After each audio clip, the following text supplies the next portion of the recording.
मज़ार और दरगाहों पर अधिकतर आपने देखा होगा फल और फूल, चादर और अगरबत्ती चढ़ाई जाती हैं। मैं आपको एक कहानी ऐसी ही बताने जा रहा हूँ कि एक मज़ार पर फल, फूल, अगरबत्ती के अलावा शराब, सिगरेट और पका हुआ चिकन भी चढ़ाया जाता है। लखनऊ के मूसा बाग में स्थित एक मज़ार ऐसी है कि यह मज़ार उन सभी मज़ारों से अलग है। यहाँ फल, फूल, माला, अगरबत्ती, चादर तो चढ़ती हैं, लेकिन इसके अलावा यहाँ सिगरेट, शराब और पका हुआ चिकन भी चढ़ाया जाता है।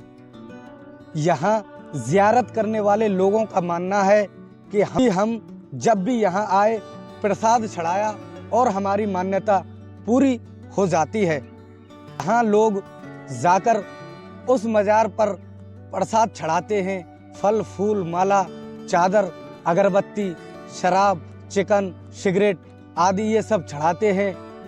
वहीं लोगों का मानना है मज़ार की देखरेख करने वाले लोग इन सभी चीज़ों को खा पी लेते हैं। गुरुवार को तो यहाँ सैकड़ों की तादाद में भीड़ इकट्ठा हो जाती है।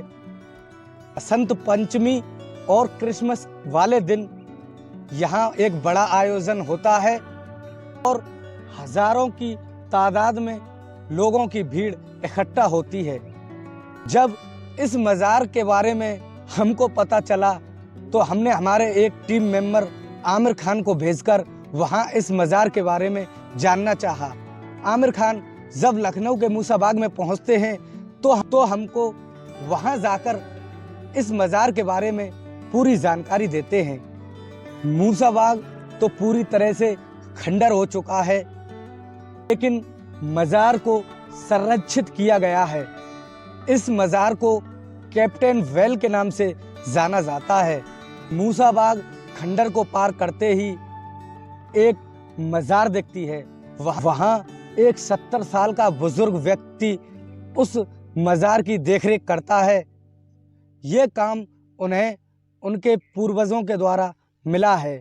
जब मज़ार की मान्यता के बारे में पूछते हैं तो वो लोग बताते हैं यहाँ लोग अपनी मान्यता लेकर आते हैं और फल, फूल, चादर, इनके अलावा सिगरेट, शराब, चिकन आदि इन सभी वस्तुओं को उस मज़ार पर चढ़ाया जाता है।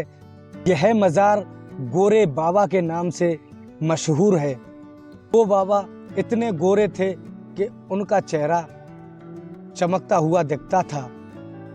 अंग्रेज तो वैसे भी गोरे दिखते हैं, लेकिन वो बाबा उन अंग्रेज़ों के माफिक कई ज़्यादा दिखने में सुंदर दिखते थे।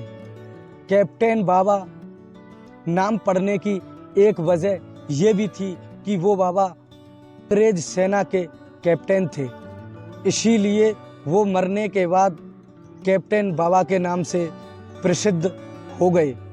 ग्राम बरी कला में सैयद इमाम शाह का एक विश्राम गृह था। अंग्रेजी हुकूमत के समय मार्च 1958 में उस विश्राम गृह को तोड़ने के लिए कुछ मजदूर भेजे गए थे। तो मजदूरों ने उस विश्राम गृह पर हथौड़ा चलाया तो बताया जाता है कि उन सभी मजदूरों की आंखों की रोशनी चली जाती है। इसके बाद उस समय के कैप्टन फ्रेडरिक वेल ने वहां जाकर उस पर हथौड़ा चलाया तो वो फ्रेडरिक वेल वहां से लगभग 100 मीटर की दूरी पर जाकर गिरे।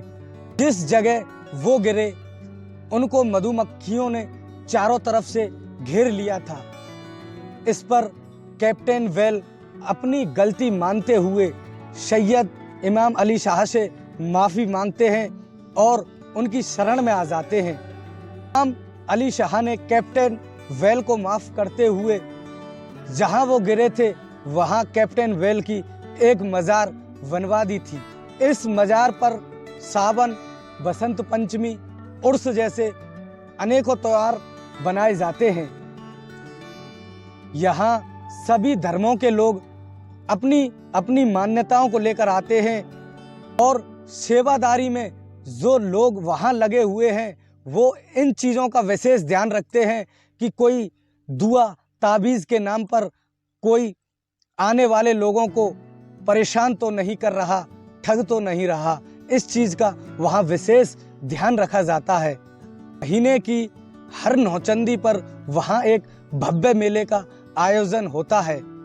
वहीं के कुछ लोग रहने वाले बताते हैं कि शराब और सिगरेट गोरे बाबा यानी कैप्टन वेल का प्रसाद है।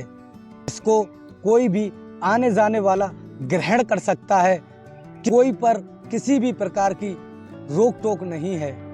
कैप्टन बाबा नाम होने से ज़्यादातर लोग वहाँ कैप्टन नाम की सिगरेट को ही चढ़ाते हैं। सिगरेट और शराब का चढ़ावा देखकर बड़ा ताज्जुब होता है। कैप्टन बाबा मज़ार की एक और कहानी है। जब सन 1857 ईस्वी में पहली आज़ादी की लड़ाई अंग्रेजी सेना और स्वतंत्रता सेनानियों के बीच होती है, इस लड़ाई को अंग्रेज़ों ने जीता था, लेकिन घटना में अंग्रेजी सेना के कैप्टन वेल मारे जाते हैं। इसके बाद उनकी वहीं पर कब्र बना दी जाती है। कैप्टन वेल को शराब और सिगरेट बहुत ज़्यादा पसंद थी, इसीलिए वहाँ के लोग उसकी मज़ार पर जाकर शराब और सिगरेट चढ़ाते हैं, जिससे लोगों की मनोकामना पूरी होती है। साल 1857 ईस्वी में अंग्रेज़ों और स्वतंत्रता सेनानियों के बीच गोलीबारी हुई थी। इसमें हवेली पूरी तरह से तहस नहस हो गई, लेकिन मज़ार पर लगा हुआ एक पत्थर बताता है कि उनकी मृत्यु 1858 ईस्वी में हुई। इस घटनाक्रम का उद्देश्य आपको पाखंड और अंधविश्वास में पड़ना नहीं है, बल्कि आप सतर्क रहें, अपना ख्याल रखें। धन्यवाद।